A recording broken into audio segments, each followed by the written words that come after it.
Good evening, everyone. Welcome to another episode of On Deck. I'm Russ Morgan. We're here on FTSN. I hope everybody's having a good night here on a Wednesday. A lot of baseball going on. We had a lot of news in the thick of things. Definitely, we had Spencer Strider at his debut today. Obviously, he was all out all last season. Today, uh, he went 5 innings against the Blue Jays, 5 hits, 2 runs, 1 walk, 5 Ks. Of what I saw, I was out working. I was working, so I didn't see much. He didn't. He gave up a couple hits, couple home runs. He didn't look all that bad from his comeback. You know, like there was a lot of lag. I mean, you probably could have gone more, but you want to ease him in, especially with the the Braves. They need him for the long term. They need him now. Not getting much run support on his side. You get 5 hits. You 1 run. I mean, you're getting nothing. You got nothing from the top. You got Michael Harris 0 for 4, Austin Riley 0 for 4. You got 1 hit from Olsen, 0 for 3, Sean Murphy 0 for 3, Albie. So it was a pretty quality. He only goes 5 innings, but that's him coming back from a year removed. But I think that's a pretty quality start for Strider coming off of the injury.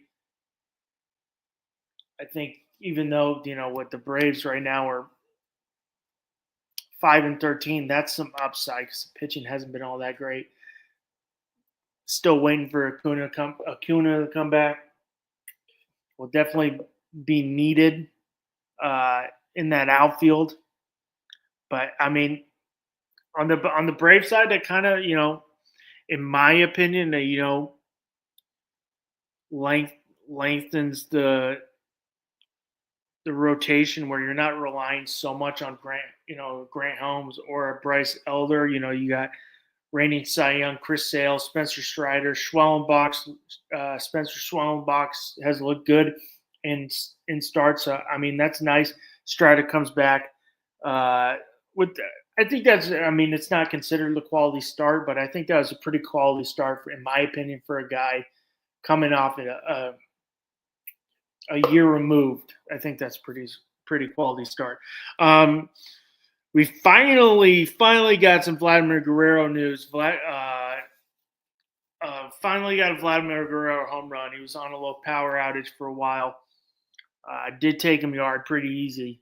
Was that low and inside, just kind of dropped that hammer on it. It was pretty nice. He did go 2 for 3. So first home run of the year, after and he just got that massive contract. I want to know, we got any, Mets or Yankees fans in there. Yesterday we had some news with Juan Soto, which I want to know. I love a Mets fan's opinion. If anybody's there, a Yankees fan, I got my opinions. I'm a diehard Yankees fan. I love baseball. I get why he left, but I'd love to hear some Mets fans' opinions on this. Soto told the New York Post yesterday, "It's definitely different. I had the best hitter in baseball behind me. I was getting more attacked and more pitches in the strike zone, less intentional walks and things like that. I was pitched differently all last year." Well, I see that. I first off, I don't know what Soto was expecting when he left. You had the best hitter, probably one of the best hitters in baseball behind you. You're going to get pitches. Yes, in October was different because he was struggling, but during the regular season, you're going to see pitches because of Aaron Judge sitting behind you.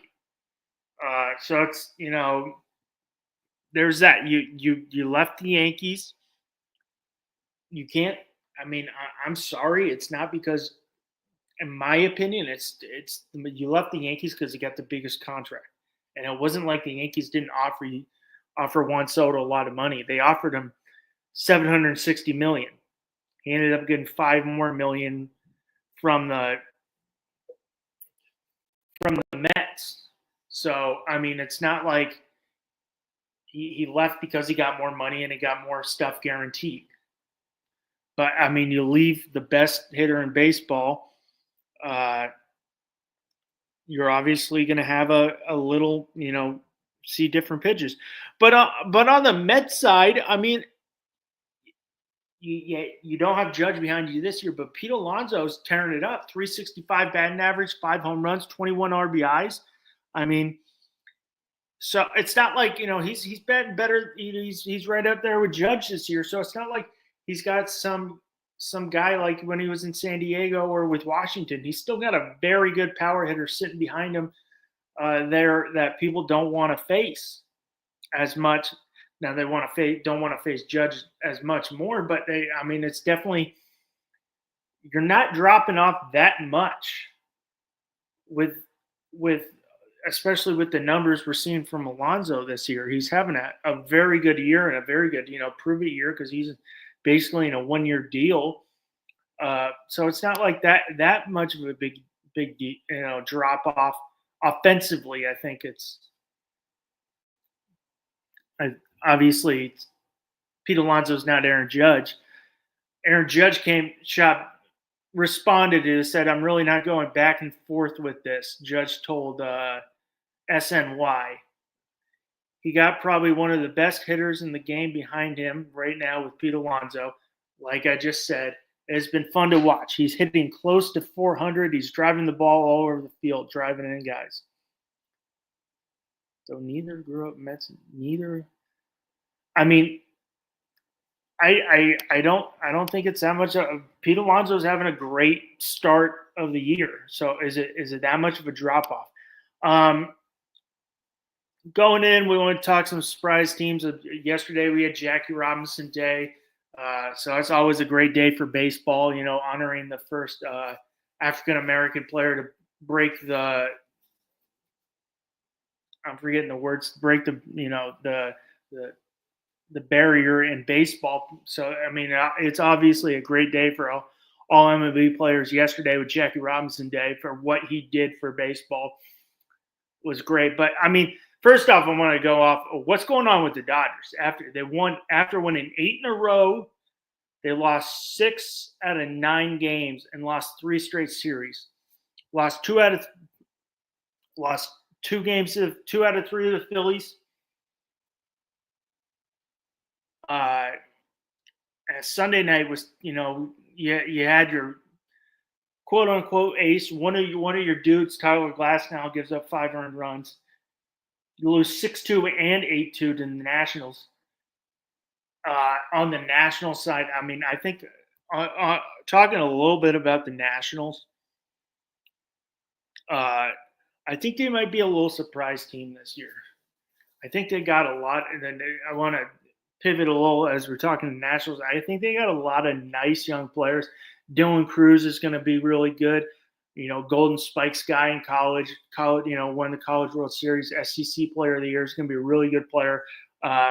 Mackenzie Gore, who they ended up getting in the original Juan Soto deal to San Diego, really good pitcher. Obviously, he had that great 13 strikeout performance against the Phillies on opening day. James Woods, who is just crushing the baseball right now. He's just hitting the cover off the ball right now. James Wood, I mean, he's 242, but he's got 6 home runs. I mean, the guy just hits the cover. And when I was watching that Dodgers series, it was cold in D.C., and he was putting the ball out, deep right center with ease. And he hit one today. I don't know who they're playing. But, I mean, on that, I think they're going to be good. I mean, you got C.J. Abrams. You got Ruiz, who's starting to figure it out. I think they might be a sneaky team, not a playoff team, but a team that can, shock some players. They got some solid players. But going back to the Dodgers, you lose 2 out of 3 to the Nationals, and you got the Cubs come in. You lose 4-2. You lose 16-0 on Saturday night. And then you lose 4-2 on Sunday night. I'm surprised with the Dodgers. With the payroll, you wouldn't think, and there would be holes, but there is a handful of holes in this on this roster very early. We're not even 20 games into the season yet. Very early, but I see some holes. I mean, minus Teoscar Hernandez in the outfield is batting 281. You got Michael Conforto 216, Andy Pagas, I think that's how you say it, 137. I mean, I think what was it? There was a stat I saw the Dodgers outfield, which the outfield for the outfield defense, for the Dodgers has not been good, which is something that they pride themselves on, and they did so well in the postseason and obviously in the World Series. Their defense was amazing, and that was the difference, in my opinion. And I think a lot of baseball people's one of the main difference between them. They're a clean, sound, fundamental team. That was the reason they won the World Series. And I mean, the outfield defense is 10 balls in play that have a 90% catch rate for the Dodgers were either dropped or misplayed. So I mean, I think there's a for the amount of payroll they got and the amount of big superstars the Dodgers got, I think there's some massive holes on this. They're not massive, but holes on this Dodgers team. I mean, what positions would they identify? I mean, outfield is one, third base is another. You can never go wrong with pitching. I think they tried to identify some outfield because they have to get better defensively with Luis Roberts Jr. That was the deal was on the table at the time, was James Outman and a prospect, which they didn't name, but that got tabled. I think that's something that they got to identify outfield. I don't think you can go into – I think you can't continue to have Conforto and Pagas or however you say is in outfield. You can't afford that. So I think Roberts is one guy they got to identify to trade for. I think he'll probably end up being a high, have a lot of interest, especially because he's on the White Sox and they're going to want to get out of that deal and get something, because I think he's only got one more year after this at club control. So they're going to definitely get it. Maybe they move to third base where, Max Muncy right now kind of struggling offensively at third base. Get Muncy. So, I mean, I think third base is another position they can identify. I mean, a Nolan Arenado, but I think there's like we're going to speak later and like we got on the headline, Cardinals are playing good right now. Nolan Arenado's playing really good right now. So I think there's going to be a lot of interest in Nolan Arenado. In my opinion, I think they should move Mookie back to the outfield. And you still got bring up Hee-Seop Kim, I think is bring up Hee-Seop Kim, and then definitely have Dalton Rushing needs to get some time who is a catcher, but he will probably end up playing outfield because they do have Will Smith. If they don't do that, you got to find a way to get Ed. In my opinion, you got to find a way to get Edman in the lineup, Tommy Edman in the lineup. And if it's in the outfield, he's got to be in there. He's a good defensive player. He's a good bat. But he could also play shortstop. He's got a lot of good versatility. Eddie Rosario is also down there. Rosario's down with AAA right now. He'll probably get the first call up. We've obviously seen what he did when he was with the Twins. He was on that Braves World Series team. He'll probably get a call up here pretty shortly, especially if the defense is not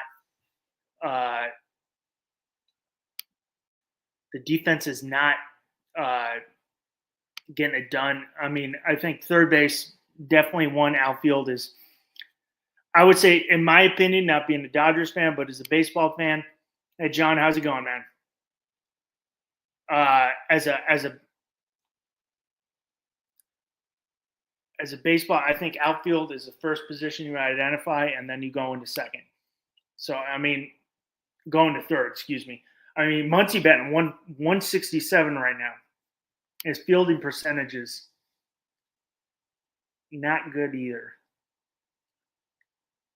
921, 3 errors, 921 fielding percentage. So, I mean, those are two spots. You wouldn't think they had holes, but they got holes. And their bullpen's struggling a little bit too. Going to this NL West is stacked. Padres, who are right now on top of the AL West, at 15-4, just beat the Cubs today, 3-2. So that we're on an 11-game home win streak.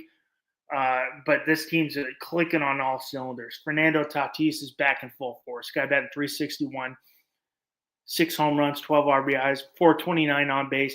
Manny Machado, we all know what he does defensively. And 316 offensively, 6 RBIs, 1 home run. And I was watching MLB TV. Now we're seeing, looking, the year when we had Machado and Harper sign those massive deals, people are like, wow, you got $300 million for these two guys. That's going to be a terrible, terrible deal. Now looking back, and I agree with MLB TV, those deals look amazing with the amount of money that these players are getting. You're getting Manny Machado for $300 million. That is a steal. You got Bryce Harper for the same deal. That is a steal for what we're seeing is going because you're seeing Kyle Tucker is going to be in that same 425, 425, close to 500 number. On the Padres pitching staff, Michael King looking every bit of the front runner-up for Cy Young, 3-0, 2.42 ERA. He threw his first shutout or 2-hitter the other day. Don't let Cease get into a groove. Yesterday, went 5 2/3, 7 hits, 2 earned runs versus the Cubs. Then, their late off-season acquisition with Nick Pivetta looked good. 2-1, 1.59 ERA.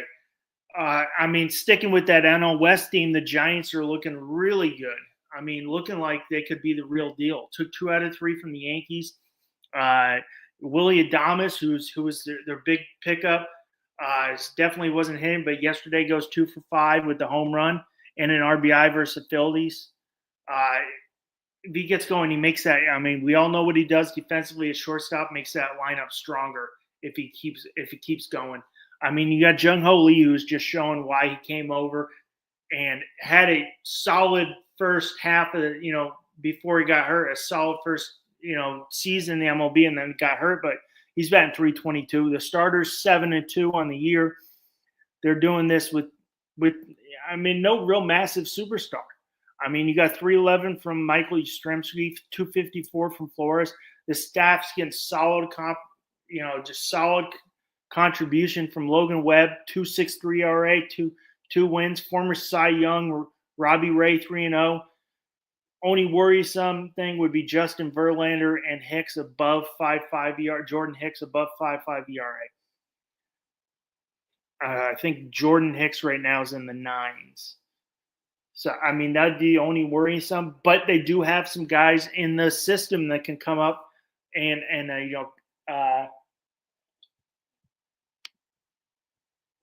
help out.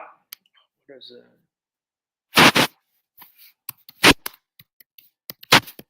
There's 2 pitchers. Kyle Harrison's one.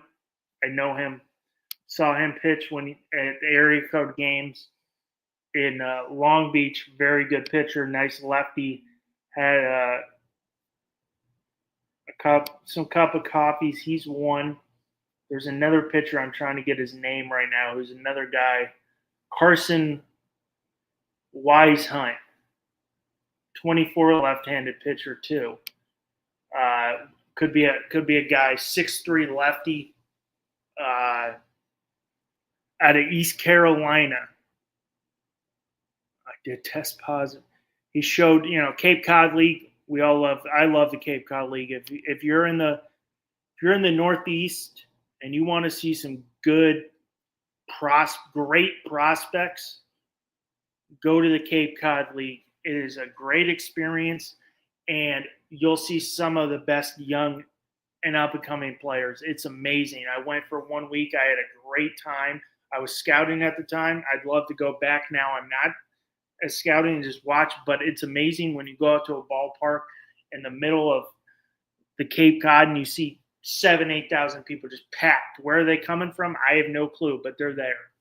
I mean, what the hell's going on in the AL East? Who can solidify themselves as a top dog? It's wide open. I've been saying that forever. What the hell is going on with Baltimore? You lose Grayson Rodriguez in spring training. No clear timetable. Their starters have the worst ERA in baseball. And the pitching staff of the whole, 4.66 ERA, which is fifth worst in the MLB.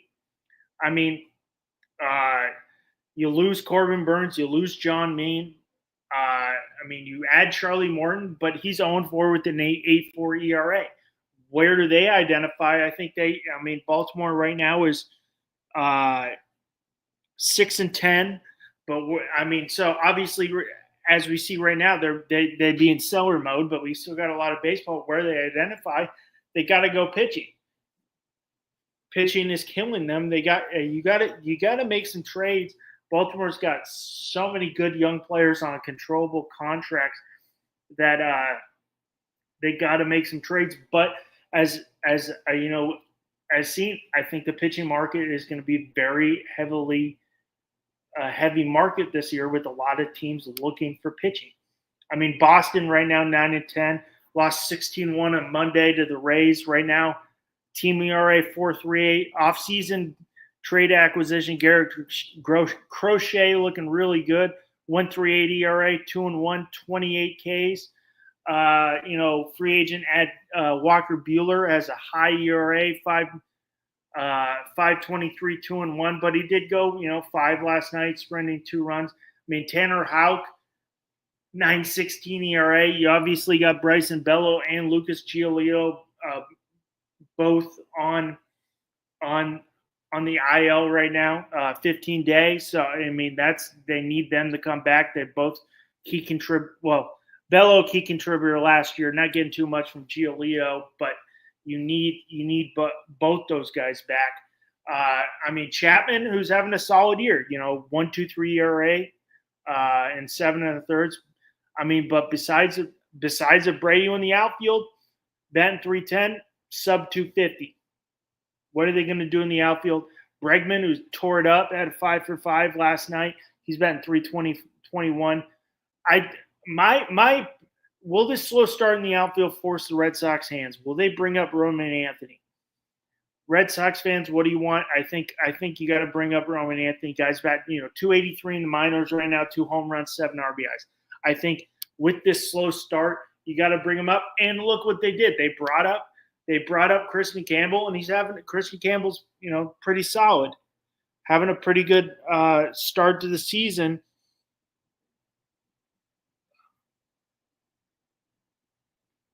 Christian Campbell bent .302. So bring him up.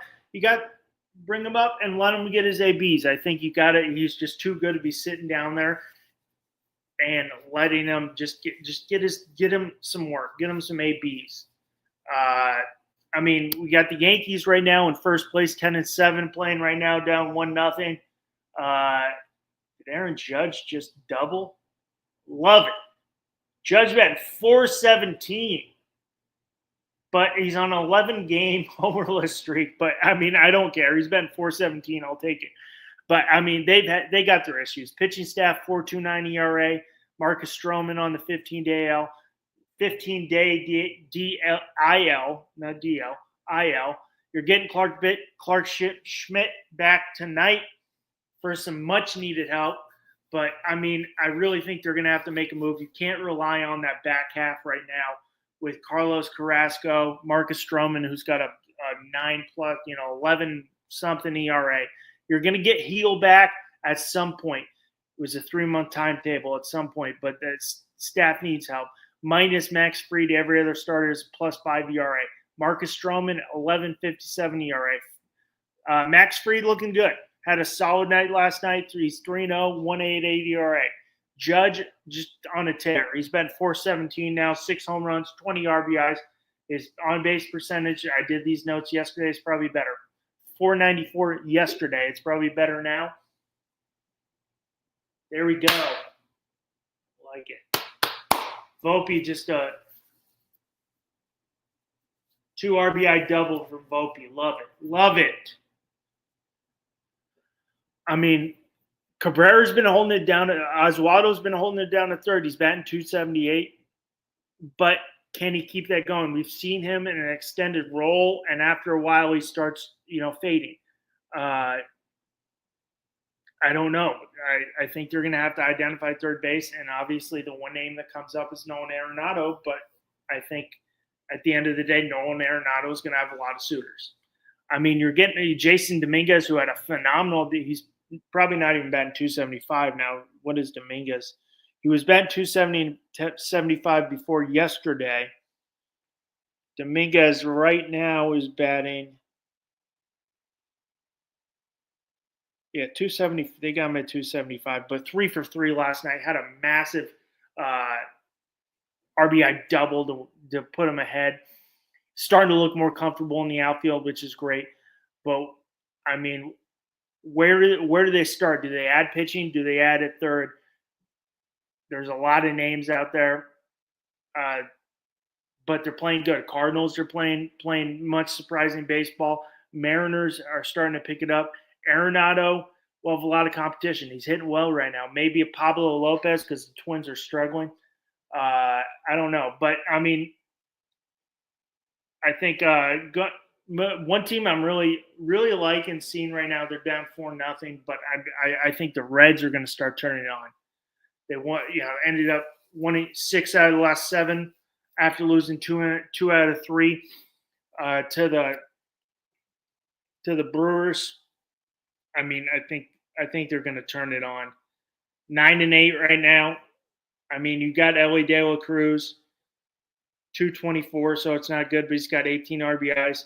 You got Austin Hayes, who just came back today. Gavin Lux, 273 on offense. But it's all about this pitching staff. This pitching staff's look really, really good. All about this pitching staff. I mean, Hunter Green, 2-1, 0.9 ERA. Nick Lodolo, 2-1, 2.31 ERA. Brady Singer, 3-0, 3.18 ERA, but the back half has been struggling. Nick Martinez, 6+ ERA.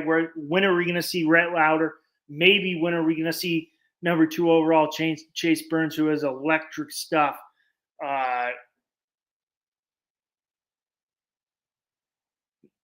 There, but Lauder is one guy. I think they turn it on. I really like this Reds team, and I like who they got, but also I love their manager. I love Terry Francona, even though he was on the Red Sox. I think he gets this team going. Going into the surprise teams, we got the Angels 9-7, which no one would have thought that. We got the Cardinals 8-9, and for all my Miami Marlins fans, they're 500 baseball right now. Angels, but they're getting a surprise start, 366 from Connor Paris. You're in Soriano, 2-1, 2.7 ERA. Marlins are playing 500 baseball with this young outfield, which is looking like the future.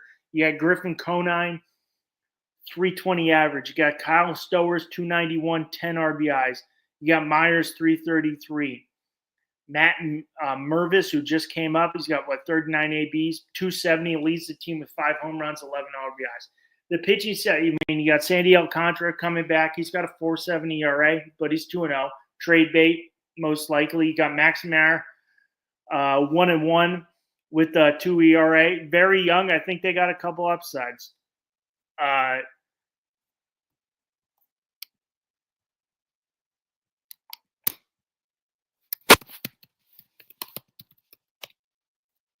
think they got some upsides on that Marlins team. They got, obviously in the future, they got a couple of really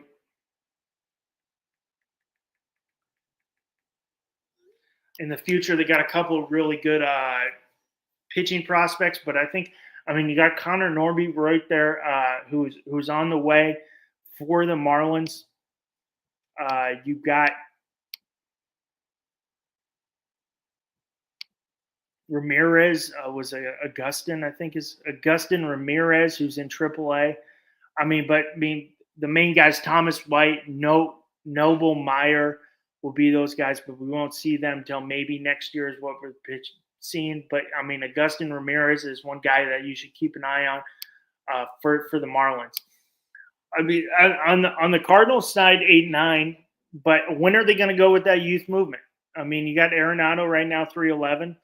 He's going to get a lot of suitors. And even though if he's batting plus 300, even with that $75 million 3-year 75, I could see teams. I could see teams, willing to eat that if he's batting 300 because he's a solid defensive third baseman.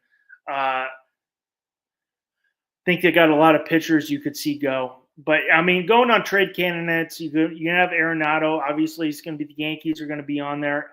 Dodgers probably going to be an Arenado because he's a California guy. So I think they'll be there.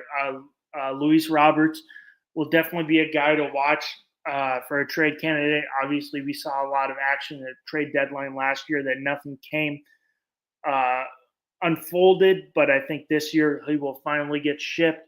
Obviously, we just did see the Dodgers try to trade for him, and it got tabled. I think Jeff McNeil might be another guy. He's got a lot of contract with Luis Angel Acuna. He's playing pretty good baseball. I think they finally just go that way and give him that full start. I think Pham, who's just, trade deadline candidate every year, will probably be another guy. Tommy Pham. Miles Mikolas, who's got a 9+ ERA right now, but I think he's going to be a guy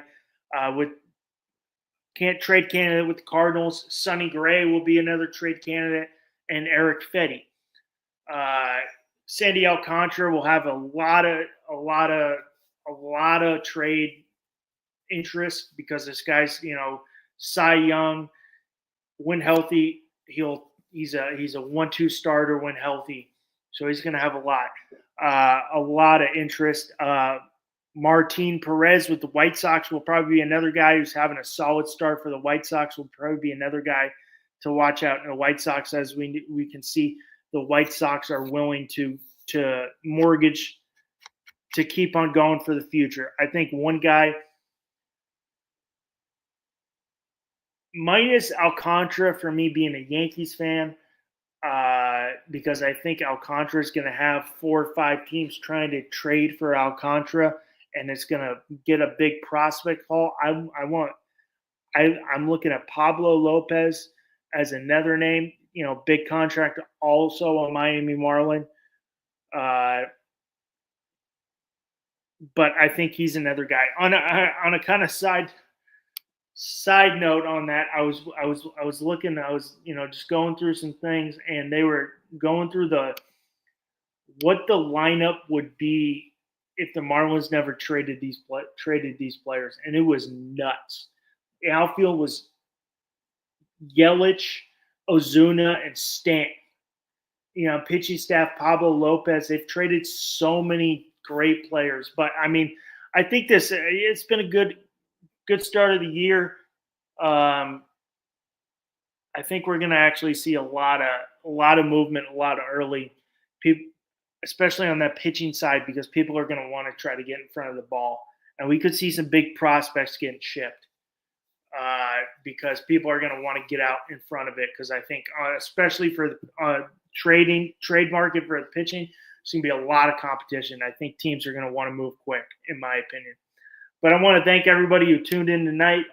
Please remember, like, comment, and subscribe. I'm Russ Morgan. This is On Deck on FTSN. You guys have a great night.